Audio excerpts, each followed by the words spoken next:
Bienvenidos al baúl de Alejandro Magno. Alejandro nació en Pela, la capital del reino de Macedonia, y sobre su nacimiento hay muchos enigmas. Por ejemplo, ¿quién es el padre? Obviamente Filipo II, pero ¿estamos seguros de eso? Hay una versión que cuenta que Filipo tenía miedo de acostarse con Olimpia porque en su cuarto había muchas serpientes y por eso se cree que Alejandro no es su hijo, pero hay otras versiones más interesantes, analicémoslas. En Egipto existe una vieja leyenda popular que la conocemos gracias a que fue escrita por Pseudo Calístenes, que cuenta que el último faraón antes de la reconquista por parte de los persas, Nectanebo II, cuando estos invadieron Egipto, el faraón huyó. La gente asustada le preguntó al oráculo del Serapeo, pues ¿qué onda con su faraón? A lo que el oráculo le respondió, el faraón que ha huido volverá, no más viejo, sino rejuvenecido, y vencerá a los persas. Este Nectanebo terminó en la corte de Macedonia como adivino porque resulta que tenía poderes mágicos. La reina Olimpia se hizo eco de su creciente fama y le fue a preguntar si su esposo Filipo al regresar de la guerra la rechazaría y tomaría a otra mujer como su esposa. Nectanebo le sugirió que para evitar que esto pase, ella tendría que aceptar unirse con el dios Amón, para así engendrar a un hijo vengador de los maltratos de su Filipo. Olimpia acepta y caída la noche, Nectanebo se disfraza con cuernos de carnero y una túnica blanca, y él y Olimpia pasaron la noche juntos. Filipo, que ya se había enterado de todo, en vez de enojarse por esto, alentó a Olimpia a resistir los dolores de parto para que el niño naciera exactamente en el momento en que los astros tomaron posiciones favorables para un buen augurio. Filipo hizo todo esto porque al parecer también fue convencido de que el niño era el hijo de un dios. Al último, Nectanebo murió por la propia mano de su hijo Alejandro cuando él solamente tenía 12 años, no sin antes revelarle cómo engañó a su madre para engendrarlo. También tenemos a Plutarco, que cuenta varias historias sobre el nacimiento de Alejandro. Plutarco cuenta que antes de quedar embarazada, Olimpia soñó que un rayo le caía en el vientre y también que Filipo vio el rostro de un león en el vientre de su esposa mientras soñaba. Entonces tenemos varios posibles padres,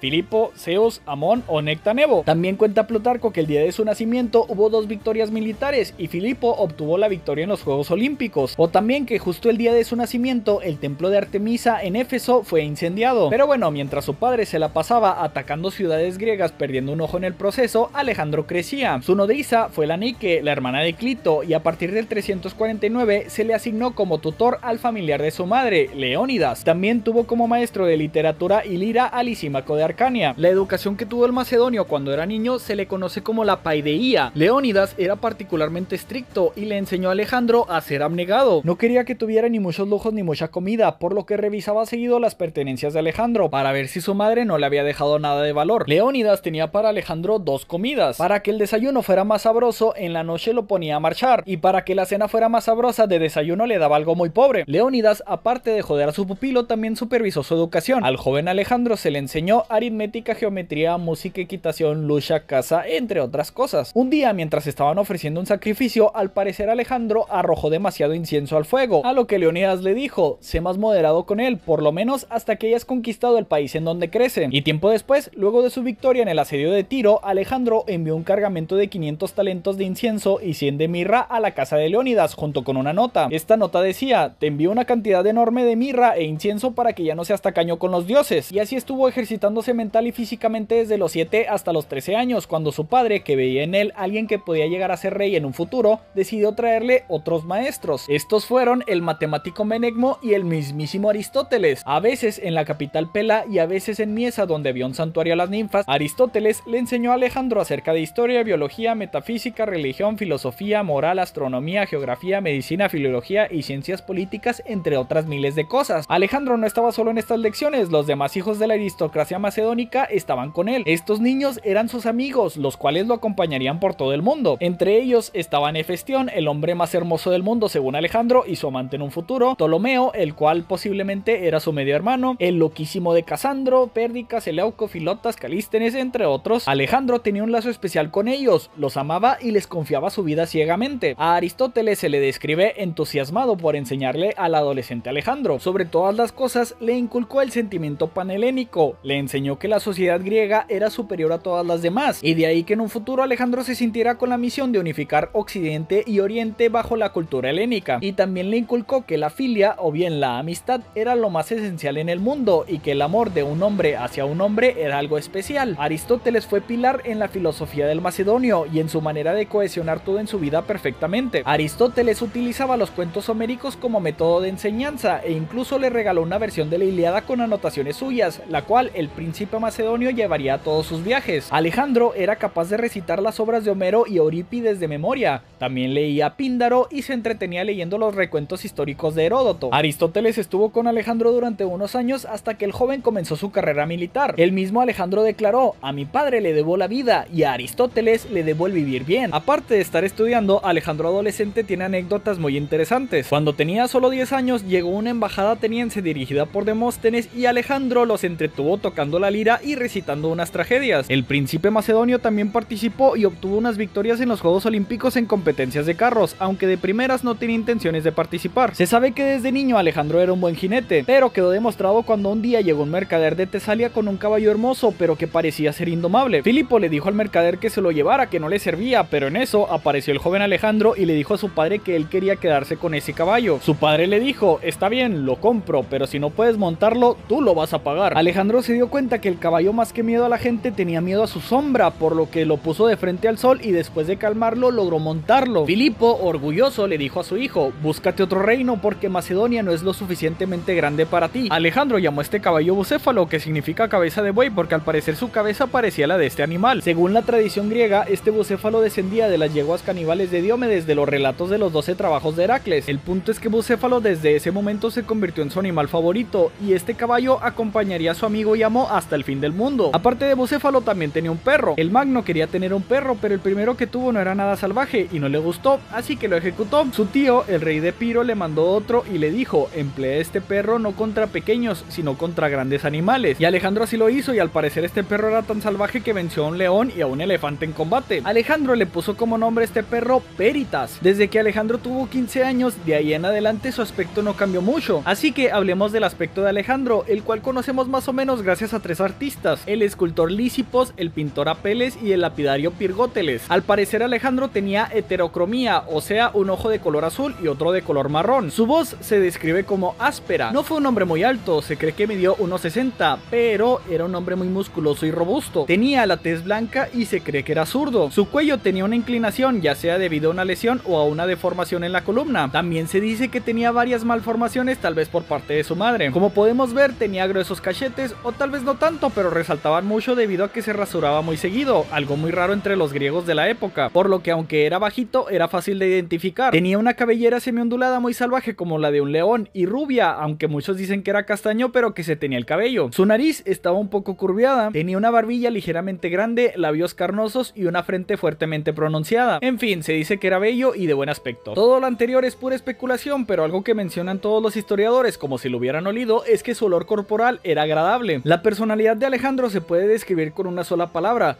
curiosidad. Tenía una sed insaciable de aventuras, lo que le hacía querer sobrepasar sus límites. Alejandro era mecenas de muchos artistas, científicos y filósofos, aunque al parecer los juegos o los deportes no le interesaban mucho. Obviamente se cuenta que tenía un gran carisma y un sentido de liderazgo muy bien desarrollado. Alejandro fue muy religioso e hizo muchos sacrificios a muchísimos dioses griegos: Zeus, Poseidón, Atenea, Ares, entre otros, y también a dioses extranjeros como el egipcio Amón o el asiático Baal. Los lazos de Alejandro con los hombres que lo rodeaban, en especial con Hefestión, el cual estoy 99% seguro que era su amante, eran lazos muy fuertes, pero eso no quiere decir que era homosexual como muchos afirman. Ahora sí que eran otros tiempos y otra cultura. Alejandro compartió el hecho con muchas mujeres en su vida, hasta se casó 3 veces y tuvo varias concubinas, pero como bien le enseñó Aristóteles, una relación carnal solamente por la lujuria no tenía sentido, y se cuenta que en ese aspecto Alejandro podría parecer un poco abnegado, pero algo que nunca rechazaba era un buen tequilita. Yo no sabría si describirlo como alcohólico, pero al parecer las tradiciones en Macedonia hacían que Alejandro no conociera el agua y solamente bebiera vino todos los días. Bueno, no sé si a ese punto, pero se le describe como alguien que le gustaba tomar. En fin, en el 340 a.C.,